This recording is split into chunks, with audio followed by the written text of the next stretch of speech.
In the final book of the Bible, an old man would witness the end of the world. He would see heaven itself, the throne of God, 7 mysterious seals, 4 riders who would bring conquest, war, famine, and death. A terrifying beast bearing the number 666. The greatest battle humanity would ever face. And beyond the darkness, a new heaven, a new earth.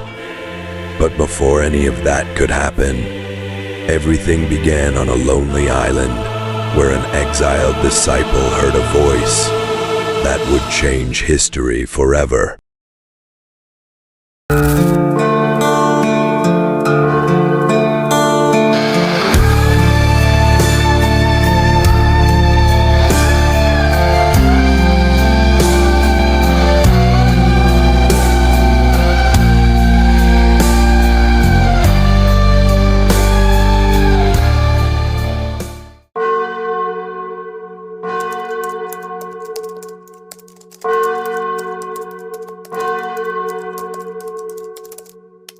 The visions of Revelation did not begin in a palace, nor on a battlefield. They began on a forgotten island. Near the end of the 1st century, the Roman Empire stood at the height of its power. Its influence stretched across continents. Its emperors demanded absolute loyalty. To refuse the emperor was to challenge the empire itself. For the followers of Jesus Christ, faith came at a terrible price. Many were imprisoned, many were tortured, many were executed, one by one. The apostles disappeared from history. Peter was crucified. Paul was beheaded.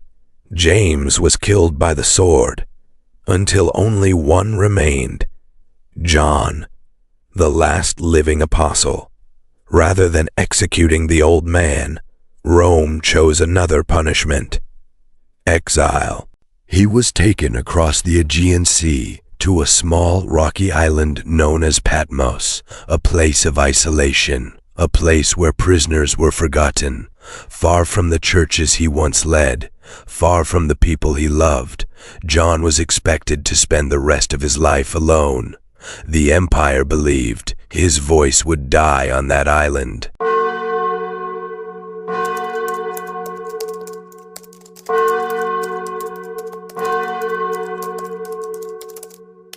Days turned into weeks. Weeks became months. Life on Patmos was painfully quiet. No crowds, no cities, no churches. Only the endless sound of the wind and the waves crashing against the rocks. Yet even in exile, John never abandoned his faith. He continued to pray, to remember the words of Jesus, and to encourage the believers through the letters he had written. Then, everything changed. It was the Lord's Day. As John worshipped in solitude, a voice suddenly broke the silence, clear, powerful, like the sound of a mighty trumpet. It came from behind him, a voice unlike anything he had ever heard. It said, "Write on a scroll what you see, and send it to the 7 churches." John slowly turned around, and the moment he lifted his eyes, his life would never be the same again.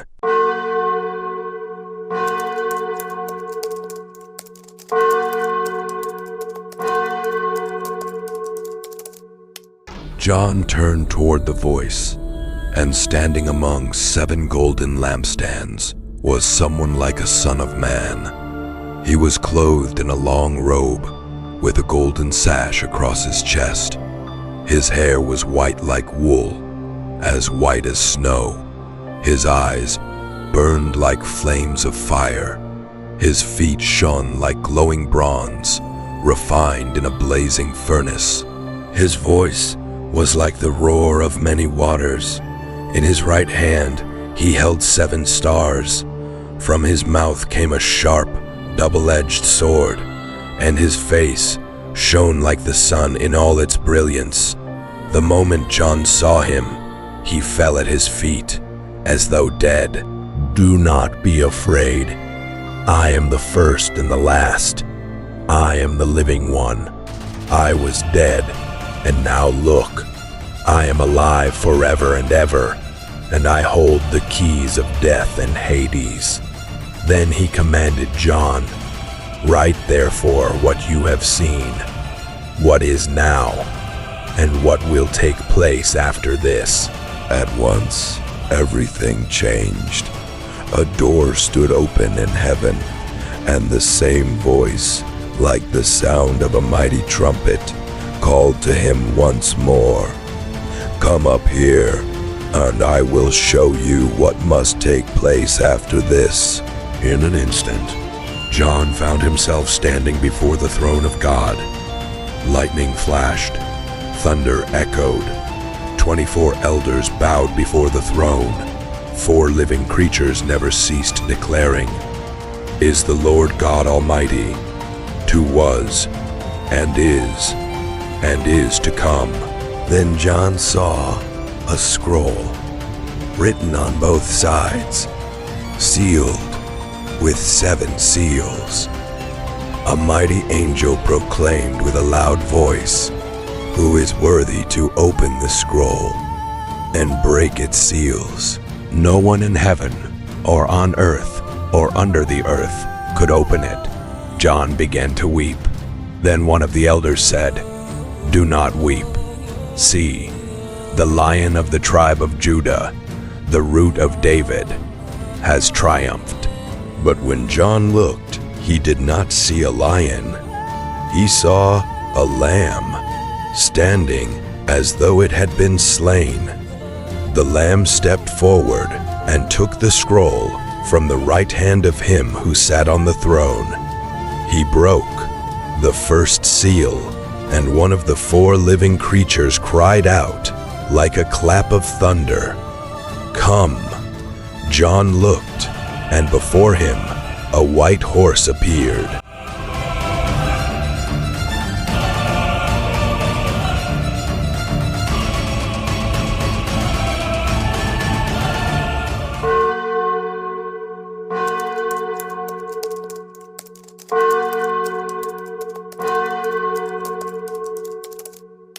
The first rider had come.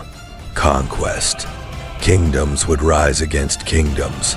Empires would stretch out their hands for power, and the earth would begin to tremble beneath the ambition of men. Then the Lamb broke the second seal. Another horse emerged, fiery red. Its rider was given a great sword, and he was granted power to take peace from the earth. Brother against brother, nation against nation. The sound of war would echo across the world. Then came the third seal. A black horse stepped forward. Its rider held a pair of scales in his hand. A voice cried out from among the living creatures. Food would become precious. Fields would fail. The hungry would search for bread and find almost nothing. Famine had entered the world. Then the Lamb opened the fourth seal.